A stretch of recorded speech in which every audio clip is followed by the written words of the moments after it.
Isaiah chapter 53 verse 1. Whose report do you believe? Kanagi report adubu thazagadoriba no haina ishorna hangbiri. Kanada Prabhugi pangalaba pambom adubu fongdo kharabage. Kariguma nahangna ishorgi Prabhugi paudam adubu ishorgi wahai anava fabagi wahai singasibu nahanga thazaba ngamba taragadi Prabhugi pangalaba khut ado nangi punsida nangna uba fangani haibane. Hoi nahaki test report aduda terminal cancer ne haina so hairam bayai test report aduda positive sula ambayai whatever the sickness oining ba anaba laina laitung khudingmak oisuno adubu ishorgi report ase nangna thazaba ngamba taragadi ishorgi pangalaba pambom ase nangi damakta ishorna utkani hai. Praise the Lord.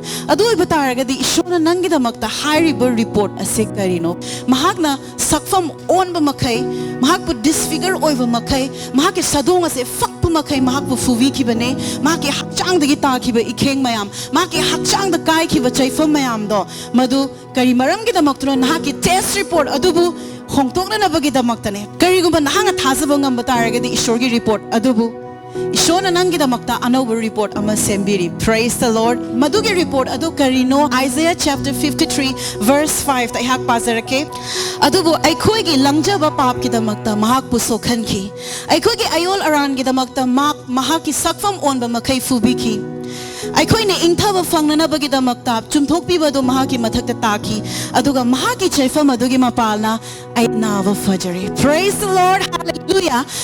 Kristi ki chaifam aduge mapala nang nava fare haibase masi ishor nangi damakta piba dugumba report adune adu bataragadi ichil naw sing na kana gi report adubu nanga thasaga doribano life patabana nangi pusda poraiba akiba o ai smain toba chamam naba akiba ai smain naraga sidro male adu machamam naba akiba life patabana nangbu namthak tawna naba honariba mayam do madugi report aduda nanga thasaga doribra natraga Jishu Christ na hai nang Jishu Christ gi chaifam aduna naba fare hai karigumba nang nasu Jishu Christ gi chaifam adugi mapala nang naba fare hai base madugi report adu nang thasaba ngamba taragadi ishona Isaiah chapter 53 verse 1 the haibagumna mahaki pangalaba pambom ado nangi damakta aise ahingba ishona hai base aina nangi damakta utkani hai akoina naba se nabagi maram khara lei ahan bada khoi pap na maram oraga nai ani subada ai khoi khajiktang thasabagi mapana nai ahum subada khoi sukta thasada maram na nai maram aduna Bible na hai nangi good news adudi Galatians chapter 3 verse 13 da sun hai